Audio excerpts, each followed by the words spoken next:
Hello and welcome to today's lesson. I'll be explaining the differences between HTML and XHTML. We're also going to talk about what's new in HTML5. Here you can see a document created according to the HTML 4.01 specification. The page contains an IMG element with a number of attributes. 2 radio buttons follow. Unlike other elements, the IMG element is written in uppercase letters. Notice that values of attributes within the IMG elements are not enclosed within quotation marks, but values of other elements' attributes are. The checked attribute is an exception as it doesn't have a value at all. Let's review the difference between paired and unpaired tags. First, take a look at the title element, for example. It consists of an opening and a closing tag. Tags like these are called paired tags.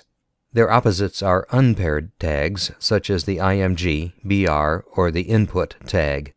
None of them are closed under the HTML4 specification. Tags that are not closed are called unpaired. I can use the validator to make sure that the code has no errors. As you can see, the document complies with HTML 4.01 specification. This has a number of implications. Under this HTML specification, we don't have to enclose attribute values within quotation marks. We can also use attributes that contain no value at all. Tags are case insensitive. Letter case doesn't affect their validity. The last important thing is the existence of paired and unpaired tags. I'll now open another document in the browser. At the first glance, it's the same as the first page. However, let's take a look at the source code. The doctype tag tells us we're using XHTML version 1.0 instead of HTML. The rest of the code, however, is taken from the first page, as you can see. Let's see how the validator deals with this. As we can see, the validator has found a total of 15 errors which do not conform to the XHTML 1.0 specification. What does this mean? Some parts of the code that were valid under HTML4 are not valid under XHTML. Let's see which ones they are. The very first error message warns us about an unclosed meta tag. Remember that unpaired tags do not exist in XHTML. Let me switch back to my editor and add closing slashes to the unclosed tags. This is how we close elements without a closing tag in XHTML. Some of the remaining errors are caused by attributes that don't have their values enclosed inside quotation marks. In this case, it's the attributes of the IMG element. Always remember that in XHTML, all attribute values must be inside quotation marks.